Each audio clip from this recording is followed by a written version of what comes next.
childhood was in Suva, Fiji. So I'm originally born and brought up in Fiji. I did my first qualification there and graduated at the age of 19.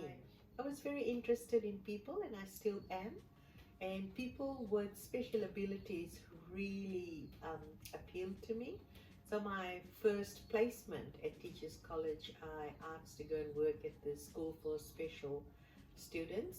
So my first job placement was at, it's called Hilton Special School in Suva, and I was a teacher for deaf and later on a teacher for blind. So I learned the sign language. I still can do the Fijian sign and now learning the New Zealand sign. From then on, it moved in that area. I got very involved in the community. I was with the Red Cross, Optimist International.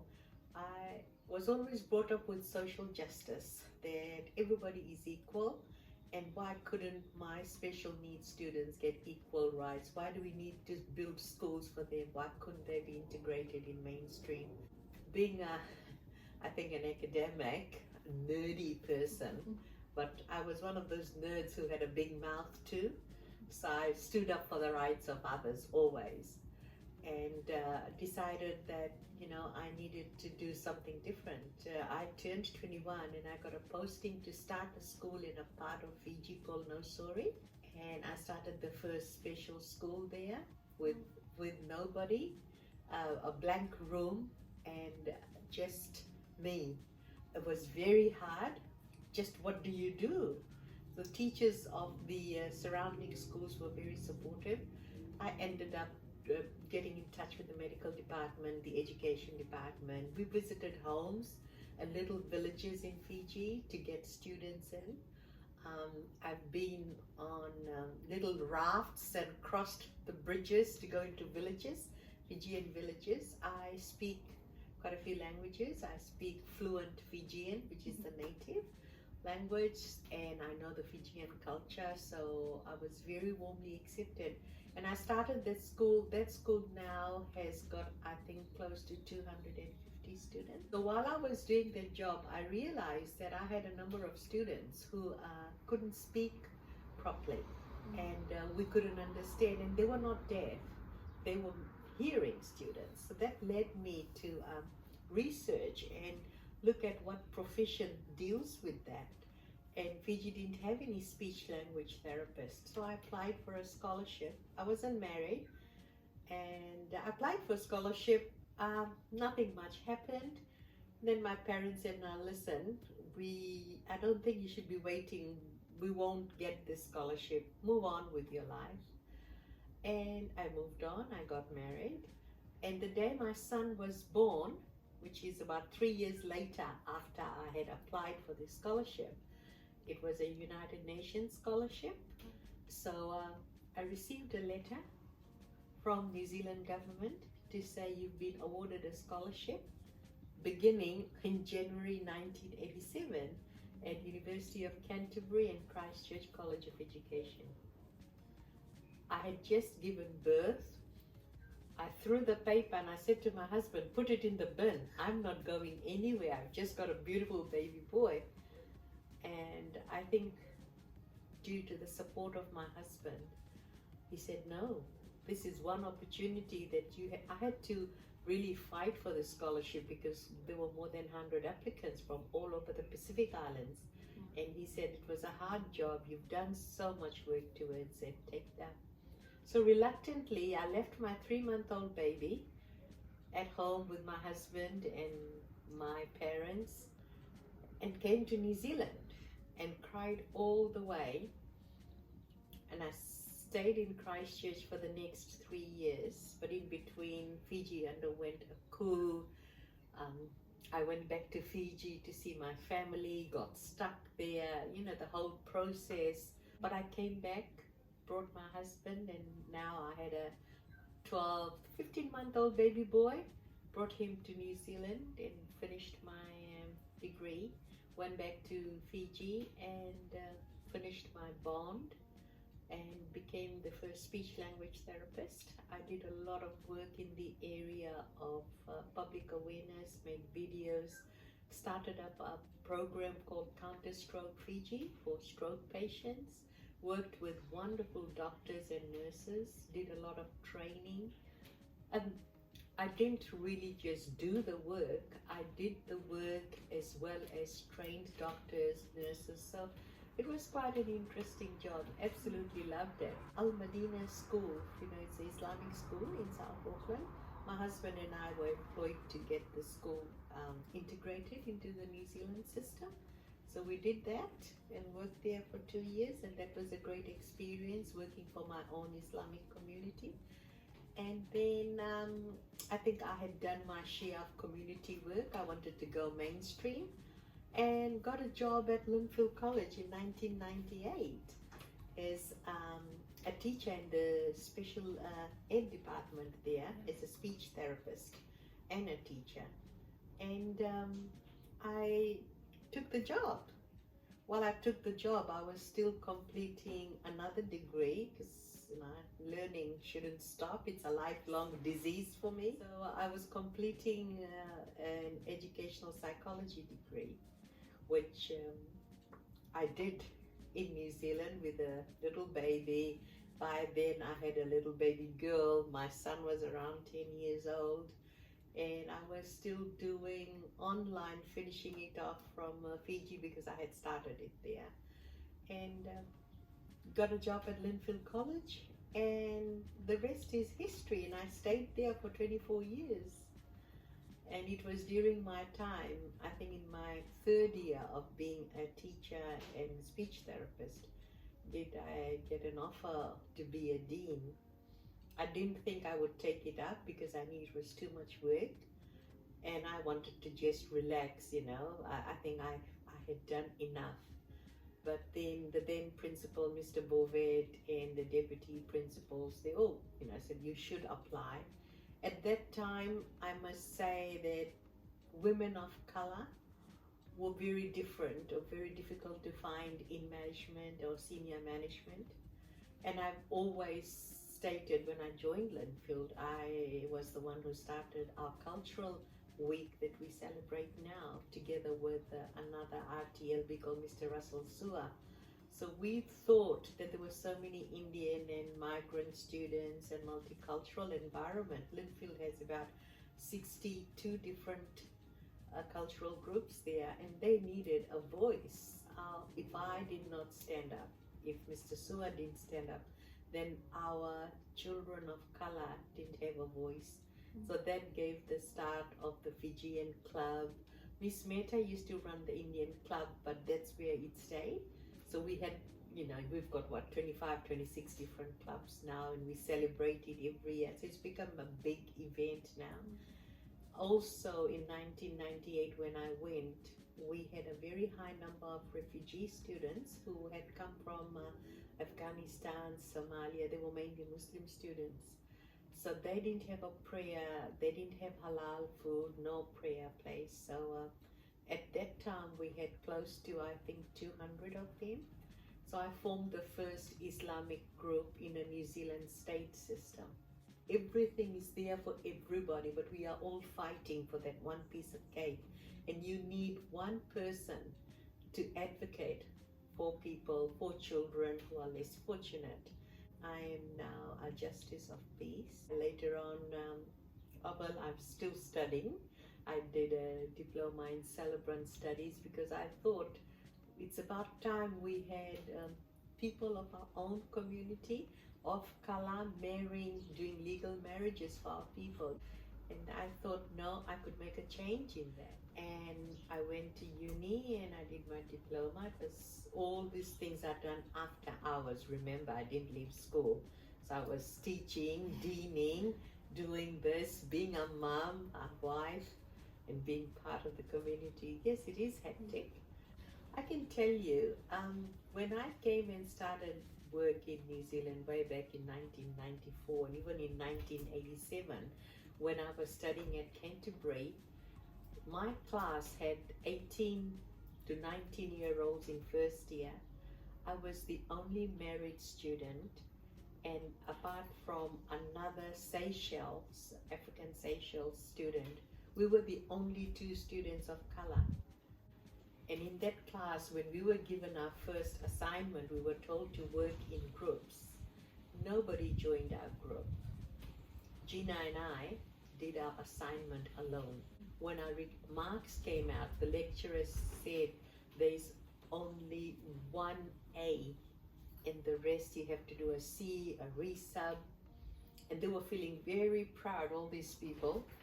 Gina and I sat and said, well, you and I are for the resub gang, because we were sitting at the back, we were the brownies. And when the results were given out, our assignments returned, we were the ones with A. And after we got our A, the next lot of assignments, we had the whole class coming to join us, because they all of a sudden realized that we did have something in us, that we could handle, that I could stand up and talk and present. And they couldn't realize that I could do that. I didn't have a funny accent. I knew my stuff.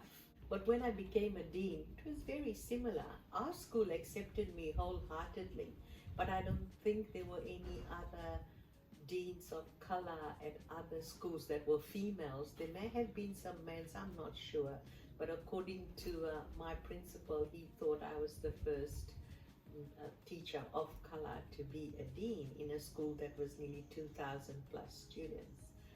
And I went to my first dean's meeting, and I walked in. I was the only woman of color, or man, or person of color, no one else. This is way back in 2001. I walked in, the lecturer, she started with me to introduce myself. And no one had offered me tea or hello, because they were all in their little groups, and I was sort of nicely segregated on this side, but I didn't mind, because by then I had got used to this idea, and I was feeling quite happy inside me, and said, listen, wait till I talk, you will come back and talk to me, because you will realize that, we have a lot to offer.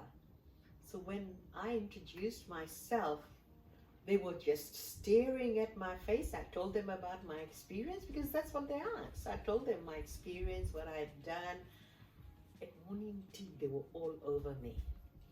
So that's how you created an impression. And I think that also opened pathways for deans in other schools, deans of color, to participate. Always put yourself in a position, why shouldn't I? Aren't I good enough? What stops me? Because it's usually our own inhibitions that stop us. And as a dean, what valuable experience, what valuable lessons have you learned? Heaps. I was always a very patient person, but perseverance, patience, resilience for myself, and all this to inculcate in my students. That was so hard, that with my background as a mom, I persevered still. I finished my degree that I was doing. I finished the diploma in celebrant studies that I was doing. And I continued to be part of the community, and I kept learning. So that's what I always talk to students, and especially those students, as you know, who have problems with learning, who had family backgrounds that was really negative and not conducive to learning, that they could come to me, that they could talk to me. And that's the other thing. I am a believer of open communication. It just made me realize, A, to appreciate life, B, to accept differences and diversity, and C, to really reiterate that we all learn and develop in our own time. There's no one measuring stick. And last but not least, trust our children. Very important that our families show that they trust their children. Because if you trust and openly talk to your child, they will never lie to you, and they won't hide anything. 20 years of deaning has taught me and the students that if you give love, you get love. It's a very nice Maori whakatoki, a Maori saying that, aroha mai, aroha atu. And at my farewell, I was very fortunate that the Maori community of school presented me with a korowai. A korowai is a cloak made out of bird feathers, and it's not given lightly. I think the last time they gave was to our new principal, Ms. Mel, and I was the first non-principal, or they haven't given to anyone. I was the first woman of color that they have given that, and it just shows that they had so much mana for me, and the Maori community did that. So I'm very grateful for that. I think the most important in these times difference I've made is in I'm doing another course now, and I'm finishing off psychology counseling qualification. But I've already started working because I already had counseling qualification as part of speech therapy. And recently, I was able to make a change where a very, very depressed Indian young girl changed her life after being in depression for 7 years. Well, I'm not saying I'm the miracle person, but she had seen counselors, she had seen a psychologist. She was just not shifting. And because I came from a different angle, I didn't go as a counselor, I went as a life coach to change her direction, to change her focus, to change her goals. And I met her twice only, but during lockdown, the recent lockdown, I did a lot of teletherapy, so I spoke to her on the phone, and I talked a week ago, and she's a changed person. She has got this new confidence, self-respect. I think that's the most fulfilling thing as a human being, that you have saved one person. So that, I think, was my biggest achievement in this lockdown. However, there are just too many. It's just over the years. And as I said, the other thing is I want my young people to know, especially women and girls, that the ceiling is the limit. And I have broken ceilings many, many times in my life. At very young age, I learned to stand up for myself. And that's what I want young girls to do. Empowerment, empowerment, empowerment. That's all it is. That if you can do it, I can do it too. What stops me? And as I say, it is your own thoughts that stop you from reaching your goals, nothing else. I have got one business that I work part-time, but from this year, because I've left teaching, I'm going full-time now. It's called Celebrant Extraordinaire. So there's a Facebook page. You can go on Celebrant Extraordinaire Sofia Hameed, and you'll get in touch with me. This is for people who are wanting to celebrate. So I'm not just a married celebrant, I'm an independent celebrant. So I do funerals, marriages, naming ceremonies, anything. I MC as well. I think years and years of taking assemblies and prize giving, and I'm an orator. I was from a very, very young age, debater. So I'm one of those people who loves to talk. Yes, I did a marriage in my front yard. Yes, got a pergola, and it was very interesting. A couple came in. They were from they'd newly arrived migrants. They lived in a one-bedroom house, and they had nowhere. And as we talked and as they walked out, they said, "How about your garden?" And I said, "Yeah, never thought of that." So we managed to do it. It was beautiful. It was just in lockdown where you were allowed 25 people. So we had live streaming from US, from India. There was a pundit who was saying the mantra from there, and I was doing the legal ceremony. So I have had great experiences of all sorts. I've done a wedding in a jungle as well, and I think the most interesting ones were the weddings of my ex-students. They got in touch with me and they wanted to be married, and of course I have a good sense of humor, or rather a dry sense of humor. So I did go and check up on his school records, which I still had, and he was a very top student. So I did say to him that I wonder where you found the girl, because you're a nerd, you studied all your life. I'm also in the process, as soon as I finish this qualification, I'll be starting. I've started already, as I say, a life coaching. Not so much just coaching, but it's like mentoring, counseling, life coaching, anything that you want, especially for parents who want their young adults or their teenagers, somebody to talk to them. They've gone off track. It hasn't worked with counselors at school, hasn't worked with career teachers at school. So my job is to put people back on track. So it's called Inspire Me. It's in the process. It's still in the process of getting myself organized for that, but that's what it'll be called. So you've got to watch the space for that. I'm going to be launching that on the social media platform. It's called Inspire Me, so that's exactly what I'm going to do, is inspire you. I think 40 plus years of inspiring students does put it in my DNA that, you know, we always look at student from a different angle as to other people. And you always need that third eye, not yours, not mom and dad's, a third eye to tell you that, hey, why don't you try this strategy? Not everything works this way. I was New Zealand's first ethnic person to be trained as a speech language therapist way back in 1989. So that's many, many moons ago. But you don't forget that skill, because I've still practiced it. I'm still a member of New Zealand Speech Language Therapist Association. It's a family friend suggested, why don't you start an accent modification? And I've thought a lot. It's, you know, being at home, studying and doing no school work has given me this impetus to why not. So that will be another thing that's coming. I'm happy for people to ring and talk to me.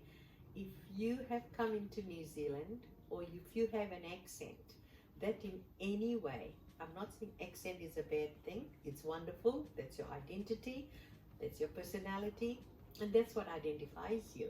But if due to that accent you're not finding jobs, you're not reaching your potential, then my business is called Talk Shop, and that's what it does. You talk shop with me, and it is a therapeutic session. So I'm not going to do ESOL training, because I'm also trained in ESOL, but because as a speech therapist I'm going to do therapy, and you'll be doing it with a professional person. I'm inspiring. People would think that I should be taking a little break and resting. I've taught many years, but I don't think so. Yeah, learning is from the cradle to the grave. You know, as a Muslim in our Quran, it says that even if you have to go to China to learn in those days, do that. I've continued learning and I love it. Go for it. Go for your dream. You're never too old, and it's never too late. You can be anything you want to be. Don't let anyone or anybody or anything stop you in achieving your goals. You can do it. Anyone can.